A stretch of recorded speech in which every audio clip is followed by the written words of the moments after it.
Sans qu'on t'interrompe 2 secondes, est-ce qu'on peut ah bah, lancer l'enregistrement, c'est bon, c'est fait. OK. Ah oui, merci, ouais, j'y ai pas pensé. Merci beaucoup. Pas de problème. Donc voilà, l'idée, c'est vraiment d'avoir un regard un peu différent sur le numérique. On peut beaucoup en parler tous ensemble parce que, bon, on baigne dedans, mais de remettre un petit peu de contexte, surtout les enjeux qui sont ceux d'aujourd'hui, qui se modifient extrêmement rapidement. C'est une presse que j'ai pu déjà faire l'année dernière et j'ai dû la mettre à jour parce qu'il y a énormément de choses qui bougent et qui se modifient, qui se transforment. Donc, sur 4 parties, le contexte, l'empreinte environnementale du numérique et puis aussi, surtout l'action avec cette fameuse éco-conception et aussi un 4e chapitre un petit peu conclusion sur l'état de nos métiers et la part de responsabilité qu'on peut avoir sur ce type de métier. En premier, donc, on est sur les contextes numériques à ce jour. Alors, juste attendez, je vais enlever ma caméra parce qu'il n'y a pas trop d'intérêt. Le contexte numérique à ce jour, donc aujourd'hui, on est quoi? On est juin 2023, c'est-à-dire 6 ans et 6 mois avant 2030, qui est en général déjà le premier grand step des transformations numériques et des transformations environnementales. Donc déjà, réussir à comptabiliser sur cette partie-là. La deuxième étant, bien évidemment, 2050, mais on va faire plus ou moins court. Alors déjà, redonner un peu de contexte, notamment économique, sur cette croissance du secteur du numérique qui est extrêmement forte. On parle d'hypercroissance. Donc, on est sur des chiffres assez fous de plus 17,6%. Donc là, on est sur l'année précédente, hein, bien évidemment, et c'est un chiffre qui est calculé en fonction VS 2021. Donc ça, c'est pour le chiffre de la croissance économique pour le monde du numérique. En France, on en est où? On en est à plus 7,4 pour 2022, l'année passée, donc on aura des chiffres qui vont les confirmer. Mais ça a été, au cours de l'année 2022, revu à la hausse, donc c'est extrêmement positif. Même si aujourd'hui, là, la semaine dernière, on a des chiffres qui sont tombés, notamment avec la French Tech, etc. Il y a quand même un fort ralentissement. Mais comme on parle d'hypercroissance, ce ralentissement, en fait, c'est juste une phase de concrétisation et de rationalisation du marché qui est extrêmement fort et extrêmement porteur de business. Donc, le numérique, c'est vraiment un domaine qui se développe très vite et très fort. Quelques chiffres pour illustrer cette croissance du secteur numérique. Donc là, on vient d'avoir la confirmation d'un déblocage de l'Union européenne pour 22 milliards d'euros pour accompagner notoirement 68 projets innovants, avec bien évidemment les semi-conducteurs, donc la fabrication des matériaux qui nous permettent d'utiliser ce numérique, mais aussi l'intelligence artificielle qui est le nouveau buzz et le nouveau boom du secteur. Et puis aussi, notamment, on va avoir tout ce qui est voiture autonome, la 5G, la 6G, donc des questions de réseau. Tout ça, c'est extrêmement fort et porteur de business au niveau européen, parce que c'est aussi en termes politiques quelque chose qui se joue énormément sur les États-Unis et la Chine. Donc l'Europe a besoin de se positionner, donc le numérique devient stratégique et devient politique. Et puis au niveau de la French Tech, juste un chiffre, donc on est à 13 milliards. Hein. J'ai un doute là tout d'un coup, mais oui, bien évidemment, c'est des milliards. Levé en 2022, sur l'année 2023, donc on est à un ralentissement. Les startups ont vu une baisse de 39% de levée de fonds. Mais c'est une rationalisation parce qu'effectivement, on était dans l'hypercroissance. Mais je n'en parlerai pas plus parce que ce n'est pas mon domaine d'économie, mais c'était juste pour illustrer l'élément de développement du numérique dans le monde et en France. Notamment cette année, donc l'année 2023, c'est aussi le déploiement de la 5G. Donc le déploiement de la 5G, c'est quelque chose qui est quand même en plein développement aujourd'hui. L'objectif étant qu'elle soit déployée, terminée en 2030. Alors, qu'est-ce qui va se passer en 2030? Je vous le dirai sur la slide d'après, mais en fait, sur la 5G, c'est quelque chose qui est extrêmement prometteur. Hein. On est sur des déploiements de fibres optiques, aussi de Wi-Fi. Mais la 5G, c'est quelque chose qui va nous permettre vraiment d'avoir toute cette dimension effective et puissante par exemple, des échanges de données qui vont se faire beaucoup plus rapidement. Il y aura beaucoup moins de latence. Et puis, on est sur une hauteur fois 100, fois 1000 de certains types de réseaux qui vont s'adapter aux usages. La 5G, en fait, elle est déployée essentiellement pour l'IoT, les objets connectés, et notamment cette fameuse voiture super connectée qui est en passe de devenir voiture autonome. En Asie, notamment, il y a déjà des voitures en circulation autonome pour les parties taxi. En 2030, eh ben, il y aura la 6G, parce que en fait, à chaque fois, on déploie des nouveaux systèmes et on déploie aussi des progrès technologiques qui portent le numérique. La 6G, aujourd'hui, elle se fait sur des niveaux de prise de brevets. La Chine en a à peu près 40%, les États-Unis, ils en sont à 37%. Donc là encore, c'est toute une étape qui va se jouer de manière stratégique et politique. Ça se joue aussi énormément sur pas mal de conflits entre les États-Unis et la Chine pour cette prise, cette captation en fait de réseautage. Et quand on parle de 5G, quand on parle de 6G, on ne peut pas s'empêcher de devoir parler de tout ce qui concerne les réseaux. Donc les réseaux, c'est notamment des câbles qui sont essentiellement sous-marins aujourd'hui. Donc là, je vous montre quelques illustrations de la câblature, si je puis dire, du monde, notamment sur la connexion entre les continents. Et aussi, vous pouvez voir qu'il y a pas mal de focus sur certaines villes, notamment pour nous en France, ça va être Marseille, qui va avoir un spot de câblage assez intense. Et ces histoires de câblage, ben en fait, il faut aussi le voir de manière stratégique et économique. Ce développement des grands réseaux se fait via les GAFAM, avec Meta qui a investi des milliards d'euros pour connecter et câblatiser, je ne sais pas comment on dit, développer les câbles, donc tout autour de l'Afrique, pour parvenir en fait à vraiment augmenter surtout la connexion des continents et des pays, notamment là, donc c'est sur la partie Afrique, mais pas seulement, parce que c'est aussi une connexion sur tout ce qui va être les pays d'Asie et le Pakistan et l'Inde qui ont besoin d'être beaucoup plus câblés. Et puis Google, eh bien, là, il est en cours de déploiement pour le câble Equiano, qui est une technologie de fibre optique extrêmement poussée, et qui a annoncé le Grace Hopper, qui va donc permettre encore une fois d'augmenter la capacité de câblage du monde, notamment les États-Unis, l'Europe, l'Asie et l'Afrique. Et ces développements sont issus de fonds à 100% assumés par les GAFAM. Donc on parle de milliards de dollars. Et c'est quelque chose qui va contextualiser encore plus toutes les possibles du numérique. Donc ça, c'est quelque chose qui est extrêmement important à considérer aussi quand on parle de numérique. Parce que finalement, qu'est-ce qui se passe? C'est que les moyens de connectivité, les moyens d'accès à l'Internet sont en train de se privatiser de plus en plus. Et puis, d'un autre côté, on a aussi de nouvelles politiques. Notamment là, je fais un focus sur la politique européenne, sur la nécessité de se rendre un peu plus indépendant de notamment la Chine, concernant donc les matériaux qui vont nous servir à fabriquer tout ce qui va concerner donc nos usages Internet et nos usages numériques.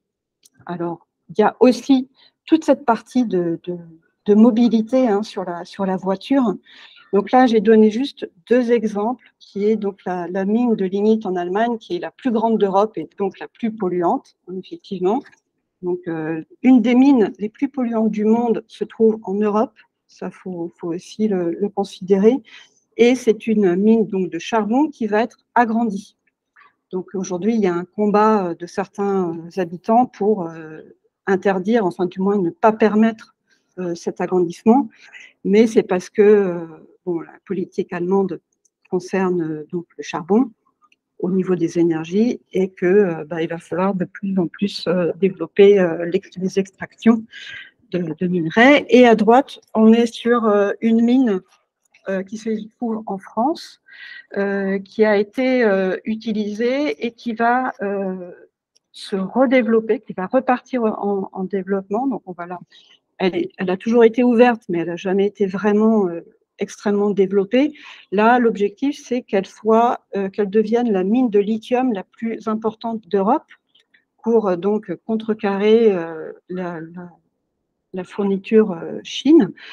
Et en fait, c'est quelque chose qui veut se faire avec le respect des normes écologiques, en sachant que ça veut dire développer l'extraction, donc forêt et détruire toute la forêt alentour, qui est une des grandes forêts de France. Donc, je ne sais pas comment on va faire, mais c'est l'intention. Donc, l'idée, c'est vraiment ça, c'est que on va donc réimporter, si je puis dire, enfin du moins ramener le développement des mines et de l'extraction dans nos propres territoires. C'est aussi un choix stratégique et politique, mais ça va avoir des incidences aussi écologiques.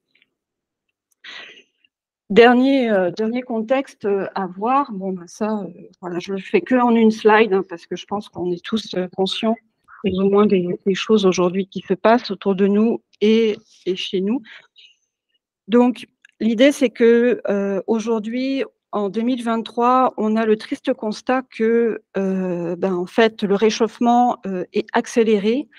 C'est plus vite, c'est plus chaud, c'est plus fort. Là, on a des derniers chiffres des océans qui se réchauffent à une vitesse grand V.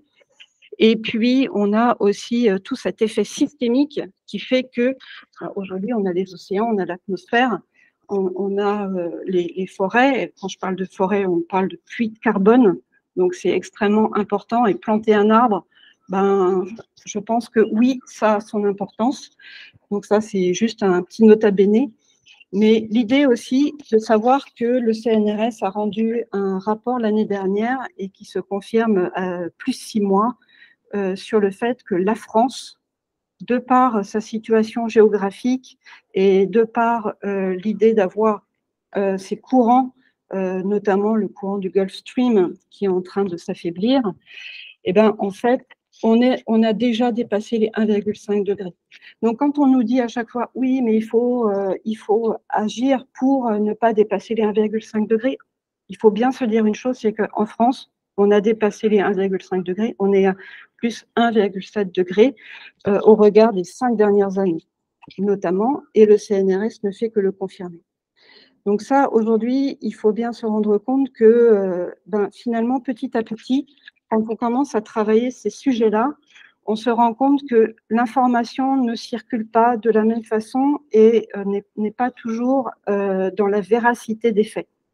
En même temps, et vous le verrez au cours de mes slides, c'est un sujet extrêmement difficile et c'est très, très compliqué de prendre toute la mesure des choses qui se passent, tellement les choses vont vite et tellement les choses sont systémiques.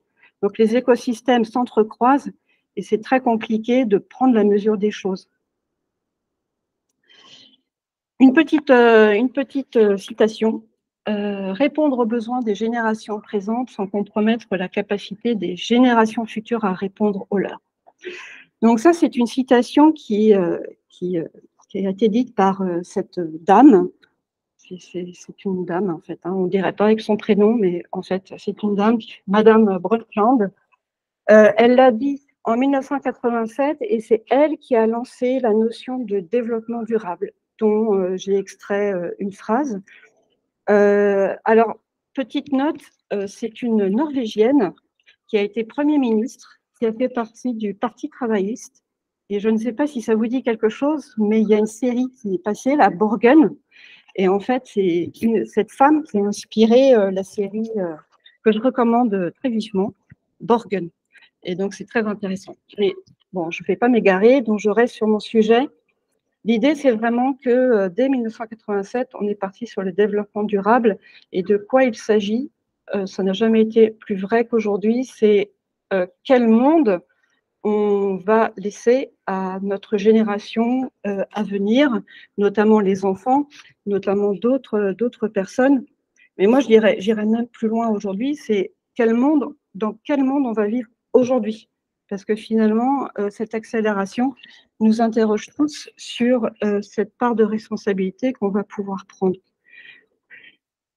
Alors justement, la deuxième partie, ça va être l'empreinte environnementale du numérique. Et bien sûr, je reviens sur ce terme de matérialité. Donc aujourd'hui, effectivement, il est clair que le numérique est matériel. Il se concrétise sur nos ordinateurs, nos câbles, nos écrans, nos téléphones. On est entouré de choses qui sont connectées. Mais aussi, en fait, il y a une matérialité plus par les usages qui va être sur un rapport d'échelle qui va vraiment se différencier, qui va vraiment être exponentiel. Donc, on parle encore aujourd'hui, bien évidemment, sur la domotique, la smart home. Donc, on va démultiplier les petits objets, donc ces objets connectés qui vont faire que, on va vivre dans notre foyer un entourage direct. Et après, en termes d'échelle, on va développer cette même notion de connexion par les smart cities. Et puis ensuite, on va pouvoir aussi développer des événements mondiaux. Donc, il y a eu Coachella qui a été fait sur 3 jours en YouTube non-stop. Donc, autant vous dire que les flux vidéo, c'était démentiel. Mais il y a aussi tous des événements qui se font maintenant hyper connectés. Et je pourrais parler de jeux vidéo, en sachant que, bien évidemment, la vidéo, les jeux vidéo, tout ce développement d'images, quand on parle de jeux vidéo, même aujourd'hui, la vidéo qui est en train de se préparer pour Hollywood, on va parler de 60 images par seconde. Donc, c'est un développement de technologie qui est c'est extraordinaire, hein, c'est hyper performant, mais en même temps, ça consomme de plus en plus. Faut dire que le flux vidéo est passé de 10% à 70% sur un flux classique de données informatiques. Et ça rejoint aussi cette histoire de réseau, de câblage. C'est aussi pour donner accès aux vidéos à tous les pays du monde. Autre petite citation, c'est juste pour amener cette notion de mesure. Donc, je disais tout à l'heure qu'il reste encore aujourd'hui compliqué de mesurer l'impact environnemental des choses. Et c'est pourtant la porte d'entrée pour l'action et pour aussi se rendre compte de cet impact et de cette empreinte environnementale qui va toucher de plus en plus nos métiers. Par exemple, si je prends 4 éléments, de la puce à la voiture électrique, pardon, quelqu'un veut poser une question? N'hésitez pas, hein, surtout. Hein, parce que moi, je pitch, mais n'hésitez pas si vous avez une question. Donc, bon, je continue. Sur ce petit tableau, en fait, ce que je voudrais juste montrer, c'est que parfois, en fait, sur certains appareils, on ne se rend pas compte de l'impact environnemental que ça peut avoir. Ce n'est pas une question de taille, c'est surtout une question de comment c'est fait. Et c'est là où c'est compliqué d'aller choper des informations. Par exemple, j'ai mis des points d'interrogation parce que il y a des éléments, je ne sais pas. Je ne sais pas, soit parce que je ne trouve pas l'info, soit parce que c'est compliqué et je ne suis pas une scientifique, donc c'est un peu ardu d'accès. Mais c'est aussi parce que, en fait, on ne peut pas faire de généralité, c'est assez compliqué. Donc souvent, on donne des échelles ou des marges. Par exemple, le PC de bureau, on va donner 175 à 300 kilos parce que ça va dépendre de la configuration de l'ordinateur. Mais aussi, quand on parle de puce, on va avoir une puce qui sera différente entre une puce d'ordinateur et une puce de voiture électrique. Et notamment, les puces de voiture électrique vont demander 3 fois plus d'eau parce que ça va être un processus spécifique où ils vont devoir rincer de beaucoup plus et plus souvent les matériaux, etc., etc. Mais ça, c'est un exercice qu'il va falloir qu'on fasse de plus en plus et qu'on pourra aussi faire appel à certains organismes comme Green IT et d'autres organismes comme Numéum, par exemple, etc., pour essayer de récolter ces infos. Voilà, il faut dire donc que le principe essentiel d'un coût environnemental, c'est notamment le gaz à effet de serre. Mais les gaz à effet de serre ne sont pas les seuls coûts environnementaux. Il faut parler d'eau. Surtout, on se rend compte que l'eau va devenir la ressource la plus importante et on va devoir commencer à faire des arbitrages, surtout quand on se rend compte que l'année dernière, avec les grandes bassines, les arbitrages ont été faits. Donc, c'est quelque chose qui va prendre de l'ampleur de plus en plus et ça, c'est hyper important de mesurer au niveau de la ressource de l'eau, notamment.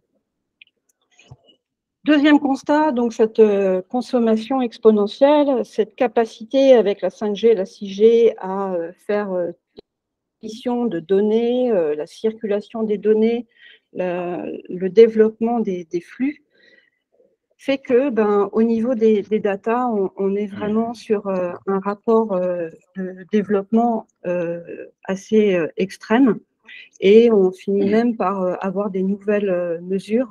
Bon, on était sur le gigaoctet, maintenant on va parler de zétaoctet ou de zetaoctet, ça va dépendre, mais ce sont des choses qui vont être vraiment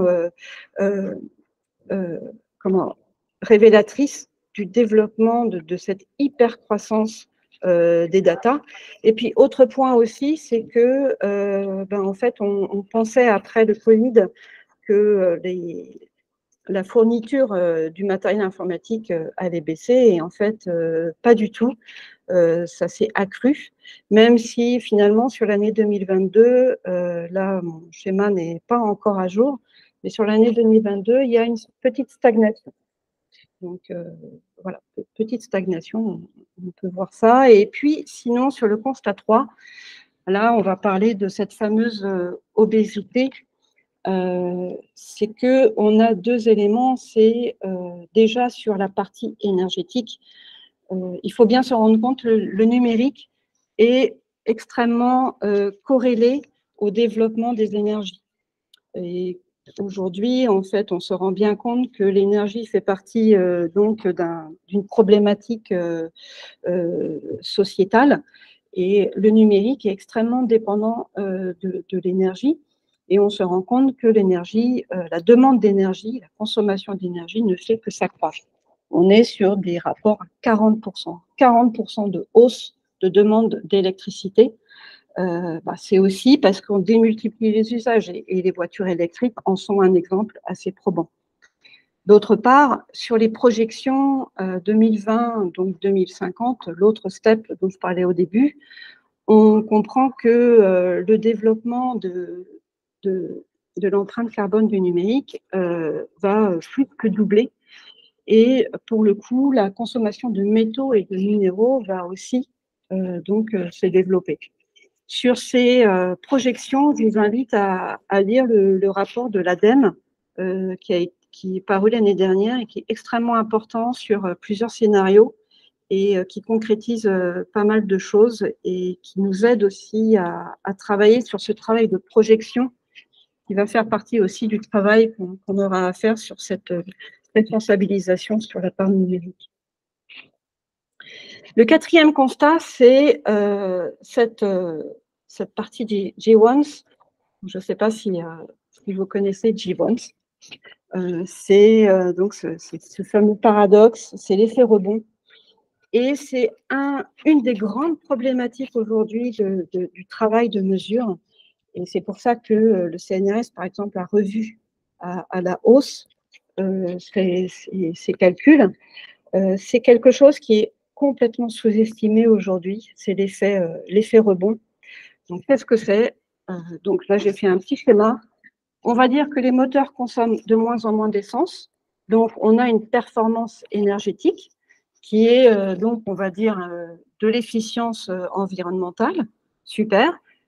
Bah, finalement, le truc, c'est que ce qu'on gagne d'un côté, on le reprend de l'autre en prenant plus la voiture et plus souvent, puisque, en fait, ça coûte moins cher. Donc, voilà, c'est formidable. On a aussi un autre exemple qui est ah bah, j'arrive à économiser sur ma facture de chauffage, c'est génial, j'ai un petit pactole, bah, je vais prendre un avion et je vais me payer un Paris-Bali. Bon, enfin, voilà, c'est assez comment dire, des exemples un peu durs, mais c'est cette histoire de considérer que sur cette efficacité énergétique, l'effet rebond est complètement sous-estimé parce que aussi, il est extrêmement difficile à mesurer. Ce sont des comportements, ce sont des usages, ce sont des situations de société qui font qu'un effet rebond ne sera jamais le même, que ce soit en France, en Allemagne, aux États-Unis, en Chine, etc. Mais cet effet rebond a pour impact, a pour conséquence, du moins, que tous les chiffres de l'impact environnemental sont à revoir aujourd'hui. Donc ça, c'est quelque chose qu'il faut aussi essayer d'envisager, essayer de considérer dans notre façon de voir le numérique, parce que pour le coup, le numérique est extrêmement friand de cet effet rebond.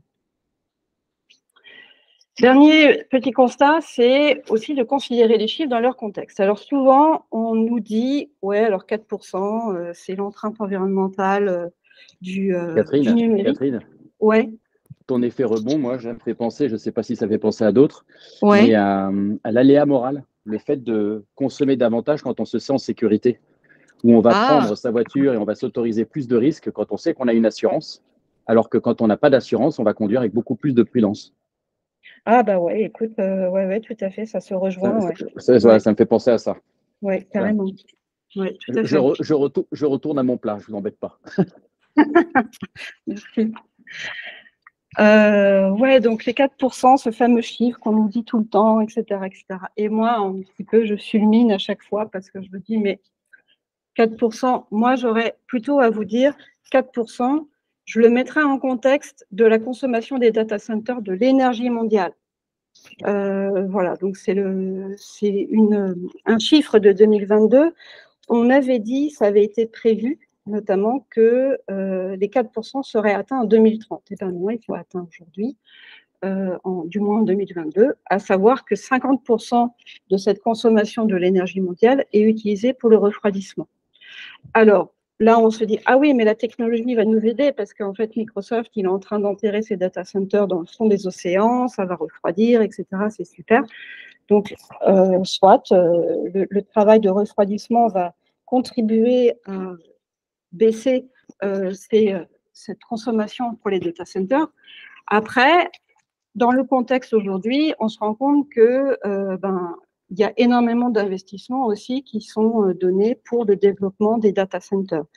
Il y a notamment le plus grand data center qui est en construction en France, qui se trouve à la Courneuve.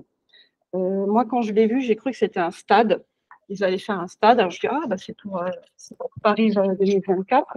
En fait, non, pas du tout. Alors, déjà, à la base, c'est un investissement américain. Et on parle de 7 hectares. 7 hectares pour un data center qui fera 40 000 mètres carrés, oui, pardon. Et donc, ce sera le plus grand de France, voire peut-être le plus grand d'Europe, jusqu'à ce qu'il y en ait un autre. Mais l'idée, c'est que, voilà, on est à la course à la fabrication et au déploiement de ces data centers. Et pour le coup, c'est quelque chose qui joue notamment sur cet effet rebond. Après, pour continuer, je reprends l'exemple, le 4%, on sait, tout le monde dit que c'est la consommation en gaz à effet de serre du numérique, l'empreinte environnementale, on va dire, pour les gaz. Mais si on regarde la source, en fait, donc c'est le Shift Project, et c'est 2018. Bon, on est en 2023, là. Donc, il faut revoir les chiffres, parce qu'on se rend bien compte que c'est en train d'exploser. Donc, les 4%, c'est plus du tout d'actualité. Donc, il faut arrêter de nous dire 2,5, 3%, 4%. Non, en 2023, on en sera à combien? On en sera à 7%. Si on considère, selon les projections de Shift Project, une progression de 9% par an. Donc, on serait à 6,8, etc. bon, j'ai rajouté 0,2%, mais on serait aujourd'hui à 7%. À se dire que en 2030, les projections, c'est x4. Donc, voilà, il faut aussi considérer les chiffres sur leur contexte d'actualisation et aussi en fonction des développements.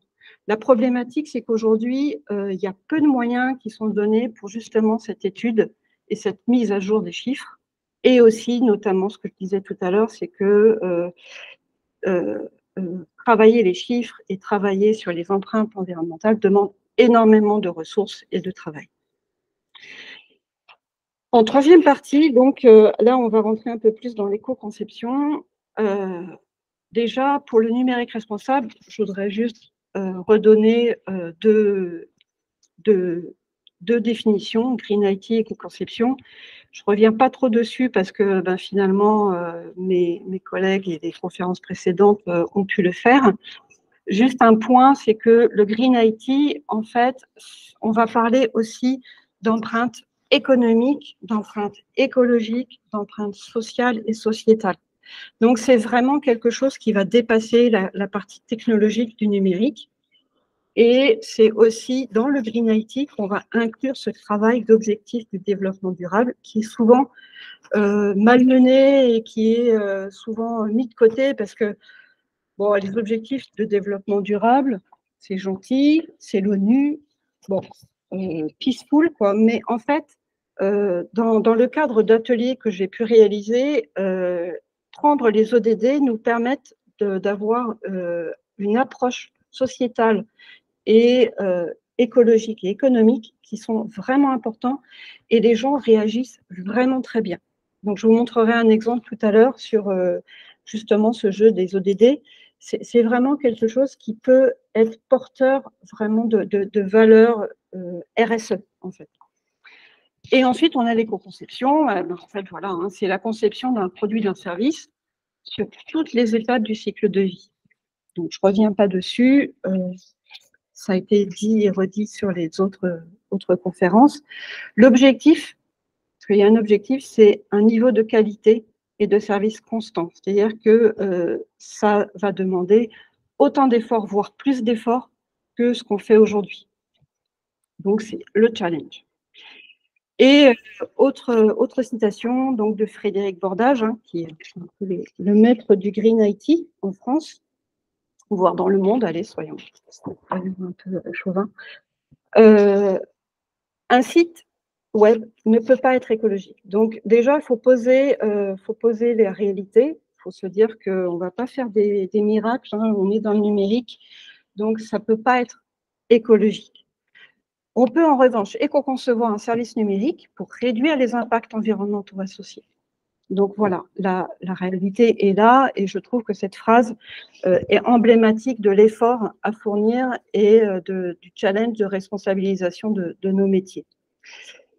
Donc, pour le coup, l'éco-conception, c'est quoi? C'est déjà en premier, c'est le recyclage, du moins le cycle de vie du matériel. Ce n'est pas que le recyclage, hein, mais c'est les 5 R notamment.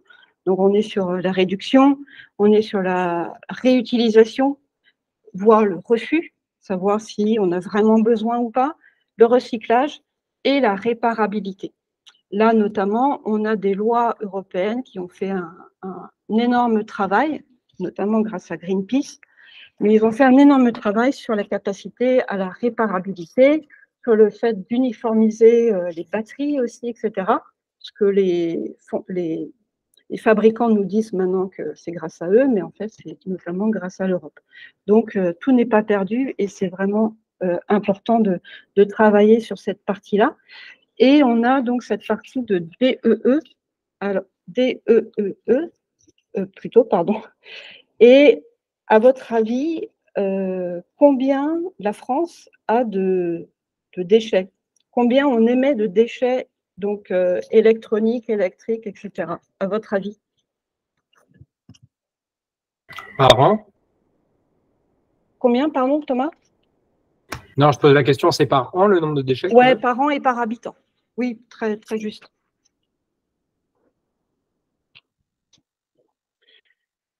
20 kilos. 20 kilos par an, par habitant en France. Il faut savoir qu'en Europe, la moyenne est à 16,3.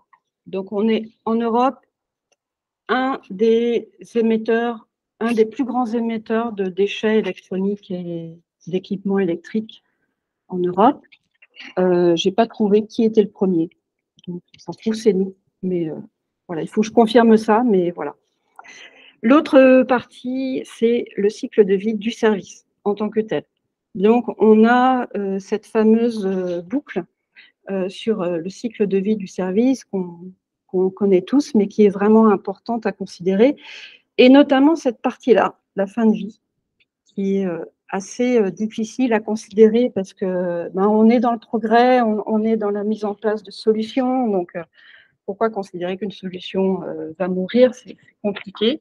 C'est un point de vue, une façon de voir les choses qui va être nouvelle, mais qui est importante aussi à considérer et sur laquelle,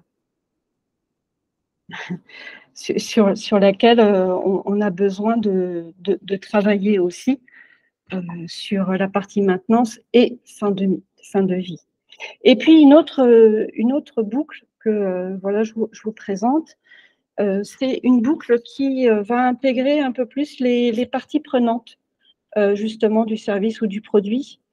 Donc là, on est sur notamment éventuellement cette partie du RSE, mais pas que en fait, parce que si on intègre ces questions sociétales, environnementales et économiques, il faut aussi porter le regard un peu plus loin, ou du moins prendre un peu plus de recul et essayer de considérer des choses de manière un peu plus large.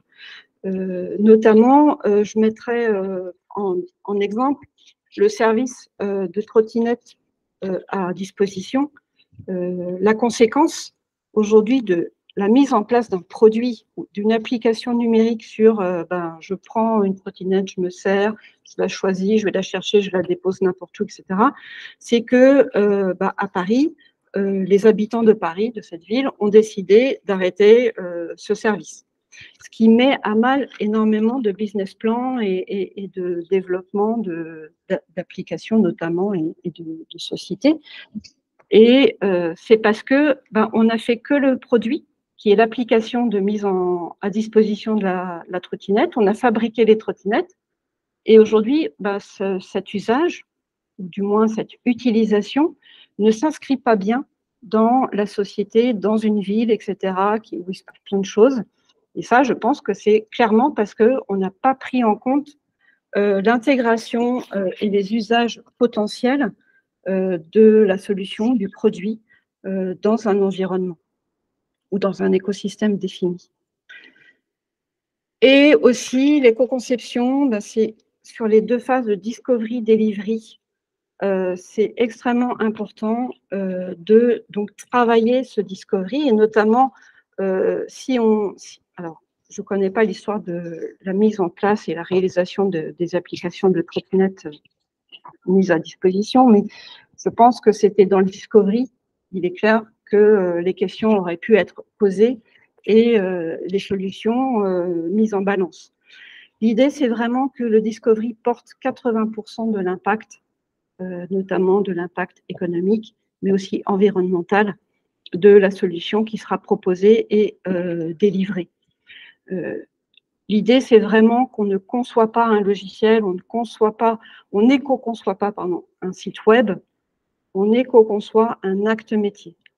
Et ça, c'est extrêmement important. C'est aussi là où on va travailler sur cette partie de soutenabilité. Moi, je ne vais pas parler vraiment de sobriété, même si dans l'objectif, c'est être sobre par rapport à cette obésité numérique que j'ai pu décrire avant.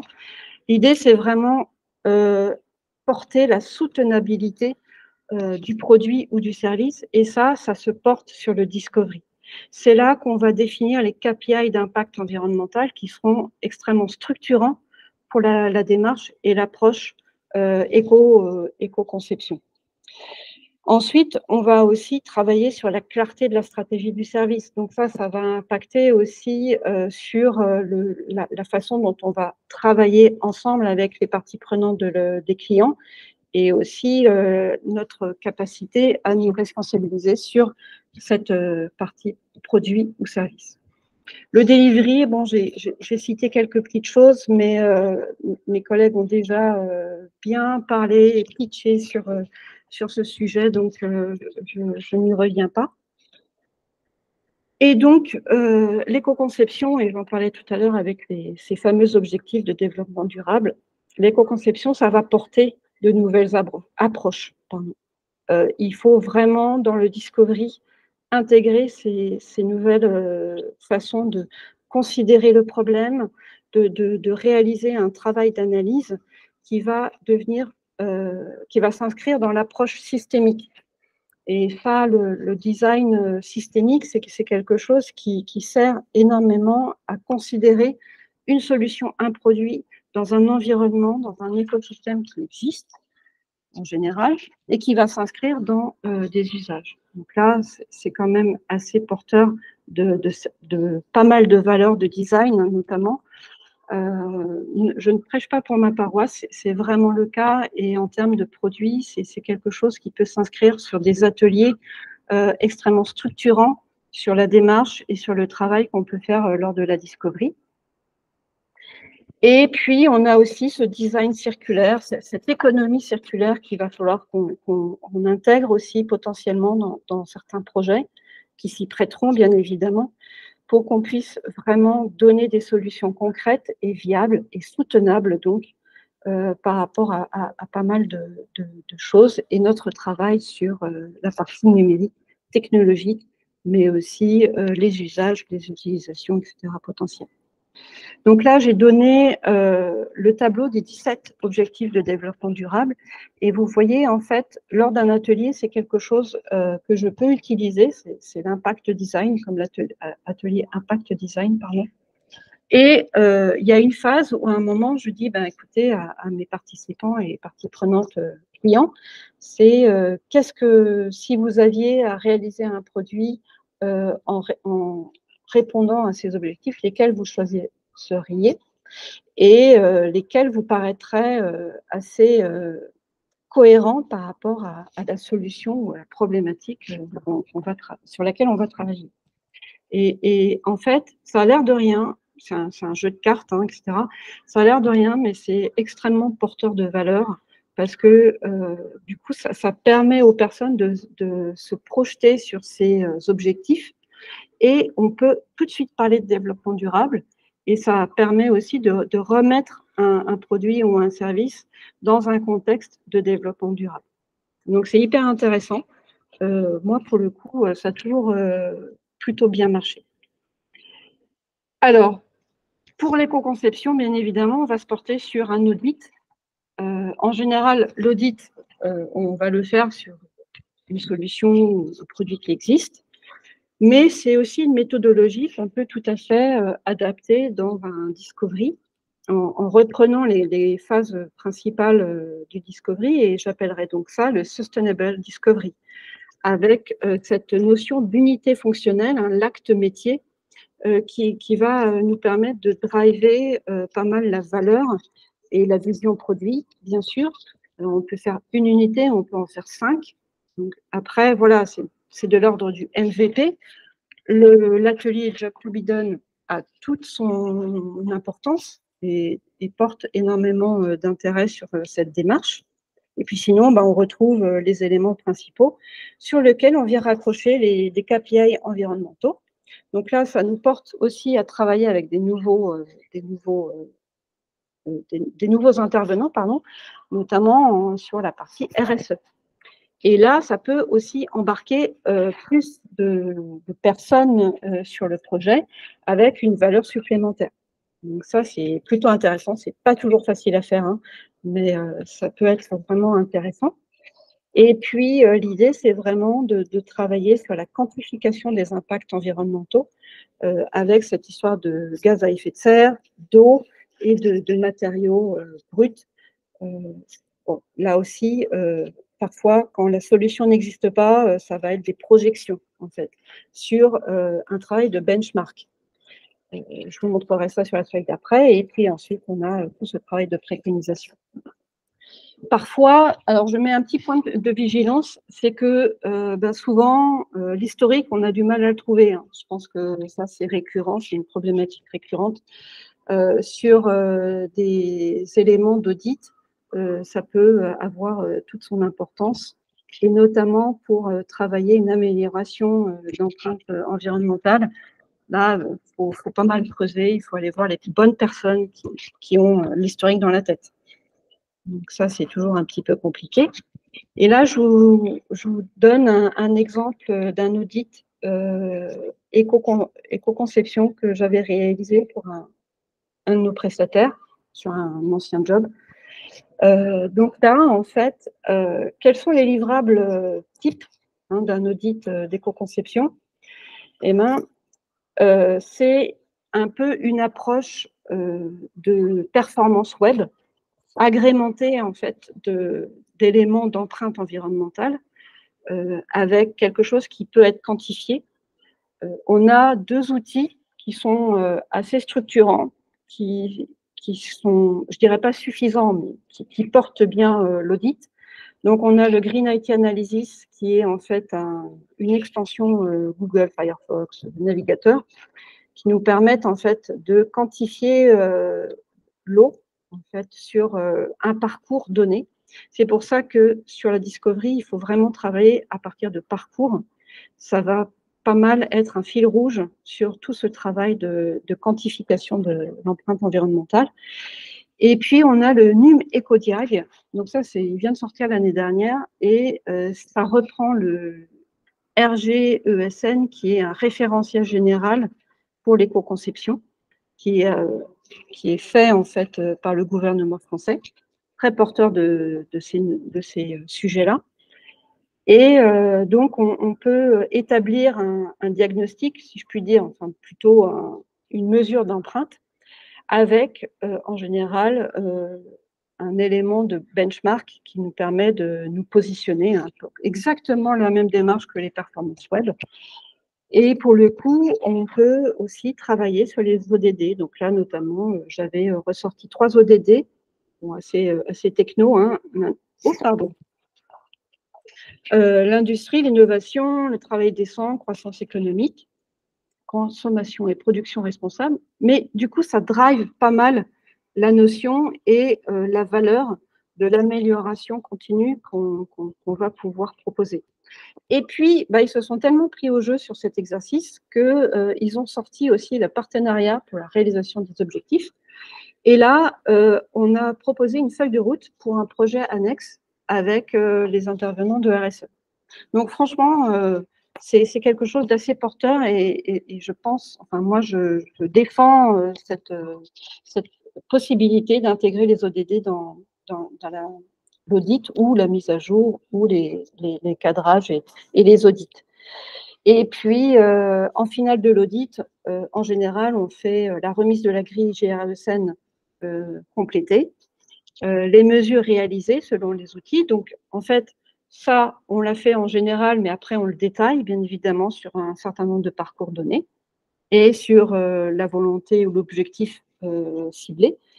Et puis, un rapport d'analyse avec les résultats d'impact environnemental, donc quelque chose d'un peu plus poussé, et puis les préconisations de l'amélioration continue, que ce soit objectifs environnementaux, donc les KPI, et puis peut-être une projection de retour sur investissement éventuel par rapport à la proposition du nombre de jours et le nombre de ressources déployées pour ce travail, la RSE et le business. Pardon. Donc, voilà, on peut proposer en finale de l'audit 3 objectifs précis, les objectifs environnementaux, le RSE et le business. Donc, pour le coup, ça peut être vraiment quantifié en termes d'amélioration et de, comment on dit, gagnant-gagnant. Autre focus que sur lequel je voudrais vraiment revenir rapidement, il faut que je me dépêche, c'est l'éco-conception. En premier lieu, en amont de tout, il faut questionner l'utilité, il faut définir le besoin. Donc, la vision produit, la démarche produit, le travail du X, la recherche, c'est essentiel. Et c'est vraiment travailler au regard d'un acte métier qui est vraiment processé sur des parcours, sur des choses extrêmement concrètes, sur lesquelles on peut vraiment économiser, rendre soutenable, etc. C'est vraiment sur cette approche-là et ce travail-là qui est fondamental sur la capacité à améliorer l'empreinte environnementale. Donc, l'éco-conception, hein, c'est gagné sur tous les tableaux. Moi, je fais la totale. Donc, meilleure stratégie, meilleur UX, empreinte environnementale, meilleure performance. Pour les B2C, on a la meilleure conversion. B2C, B2B2C, on a le meilleur SEO. B2B, ben, on va avoir la meilleure adoption et l'efficacité. Faut vraiment, aujourd'hui, on est sur des démarches qui vont être dans la conviction et aussi la capacité à convaincre le client sur qu'est-ce qu'il va gagner. Et puis, on peut aussi parler de la conformité avec les lois, parce qu'on a de plus en plus de lois qui sortent et ça ne fait que commencer. Et puis ensuite, on a la maintenabilité du service, le run facilité, etc., l'économie. Bon. On peut décliner ces retours sur investissement. En final, concernant nos métiers, alors oui, effectivement, on peut être super responsable. On a la charge par rapport à nos métiers qui sont dans le numérique et qui dévorent pas mal d'énergie, etc. Mais j'ai mis cette petite slide pour dire que je ne suis pas là pour vous dire ouais, ça y est, faut arrêter l'avion, il faut ça. On est tous un peu comme ça, on est tous un peu bicéphales aujourd'hui. On veut bouger, on veut faire des choses, et puis après, moi personnellement, après, je vais aller m'acheter un t-shirt à 10 balles ou je vais faire d'autres choses. Donc je suis un peu geek. Ouais, il a bien changé, ouais, je suis d'accord. Et en tant que geek, ouais, voilà, je crève d'envie de m'acheter une montre connectée, un truc et tout, et puis voilà, voilà. J'essaye de dire que je n'ai pas plusieurs avions. Voilà. Et enfin, autre chose sur cette part de responsabilité, en fait, on est les premiers, on est en première ligne. C'est nous qui faisons, c'est nous qui proposons les solutions, c'est nous les experts. Et moi, j'ai rejoint Ypon donc il y a 3 mois, 4 mois maintenant bientôt. Et franchement, je suis assez épatée de l'expertise sur le cloud. Sur l'IMC, à côté, j'avais des attaques, enfin pas moi, mais mes collègues avaient géré des serveurs, je pense, et ils géraient des attaques de hackers, je ne sais pas trop quoi. Enfin bon, c'est impressionnant quand même. Enfin, c'est quand même quelque chose qui est hyper intense. Donc voilà, et l'idée, c'est que c'est à nous aussi de prendre cette part de capacité à switcher et développer l'éco-conception, parce que c'est nous qui allons le faire. Ce n'est pas les autres, je ne pense pas. Et dernier point aussi, c'est, avant-dernier point, pardon, c'est cette phase de discovery. Là, aujourd'hui, je vous montre un truc, ça date de 2017, mais il faut savoir aussi qu'on a besoin de reprendre ce pouvoir de discovery, ce développement de discovery et de définition du besoin.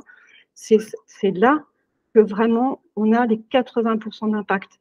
Donc c'est là aussi où on doit rééquilibrer les ressources et rééquilibrer cette partie-là et lui redonner de la valeur. Donc c'est compliqué hein, parce que c'est pas toujours évident de le vendre, j'entends bien, mais c'est aussi cette éco-conception qui va nous permettre de redonner de la valeur et redonner en fait des éléments convaincants auprès des clients. Comment il a été ce chiffre, enfin ce chiffre, comment il a été saisi là Alors en fait, c'était c'est en 2007, hein, mais c'est sur le nombre de ressources qui ont été allouées sur un certain nombre de projets et sur un certain nombre de sociétés. Et donc ils ont fait un ratio.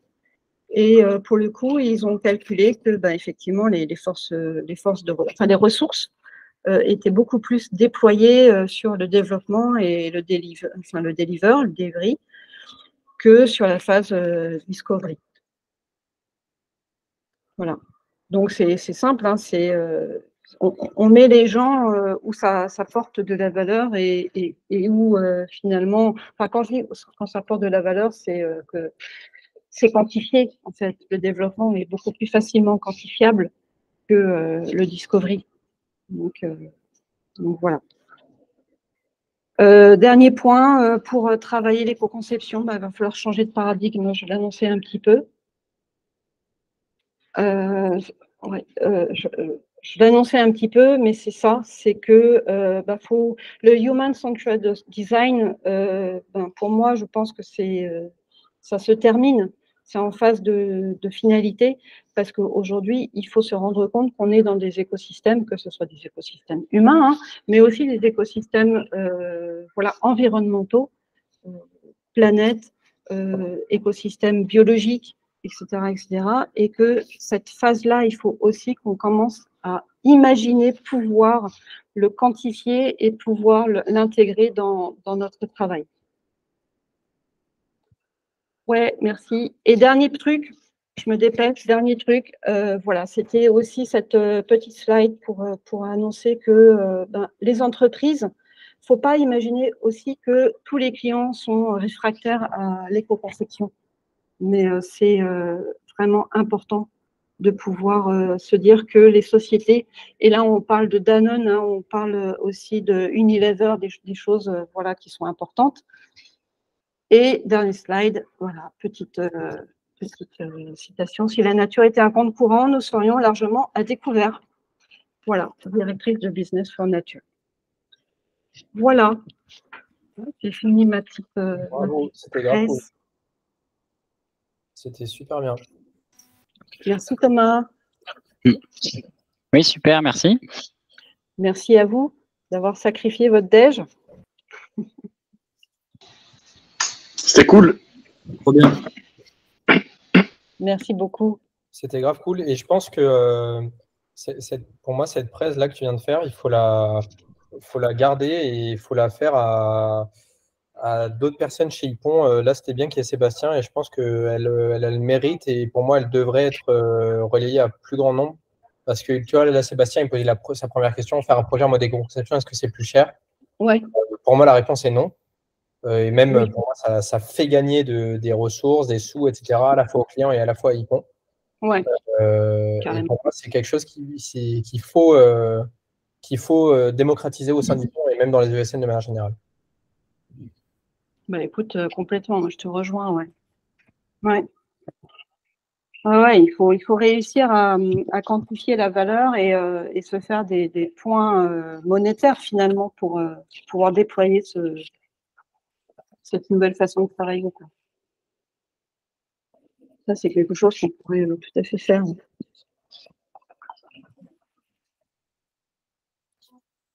Est-ce que vous avez des questions sinon? C'est OK. J'ai une question, mais Ouais. plutôt sur, du coup, toi, ton expérience, tu travailles principalement sur la phase de discovery ou plutôt la phase de design? Oui. Ouais, essentiellement discovery. Après, sur le delivery, j'ai pu travailler avec un développeur, ce sera essentiellement du front. Par contre, moi, j'ai pas cette partie back. Donc, pour le coup, c'est toi, Arnaud, qui est plus à même de donner la partie back. Mais effectivement, là, j'ai fait vraiment un focus sur le discovery en se disant qu'à hauteur de 80% d'impact, on pouvait déjà commencer à initier des choses concrètes, quoi. Oui, mais c'est vrai que du coup, c'était aussi l'approche que j'avais eue moi sur ma présentation où même en tant que développeur, j'ai eu envie de ne pas axer justement la présentation sur la partie delivery et développement parce que finalement, il y a beaucoup d'impact avant. Ouais, tout à fait. Savoir un peu aussi, on pourrait en parler plus en détail un autre moment, mais au niveau de tes expériences, qu'est-ce que tu as pu tenter avec plus ou moins de réussite sur cette phase-là? Bah ouais, carrément, avec plaisir. Ouais. Donc, du coup, moi, j'ai essayé plusieurs fois dans la partie delivery, et c'est frustrant et difficile quand ça n'a pas été envisagé en amont. Ouais, Pardon. en amont. C'est vrai que c'est une présentation, comme tu viens de faire, est super importante en effet. Bah, écoute, je suis d'accord avec toi.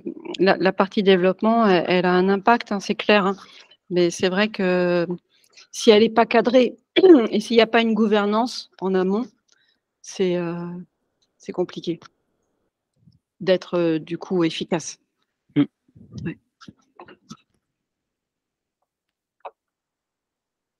Bon, bah, écoutez, je peux vous libérer s'il n'y a pas d'autres questions. Merci beaucoup. Merci à vous.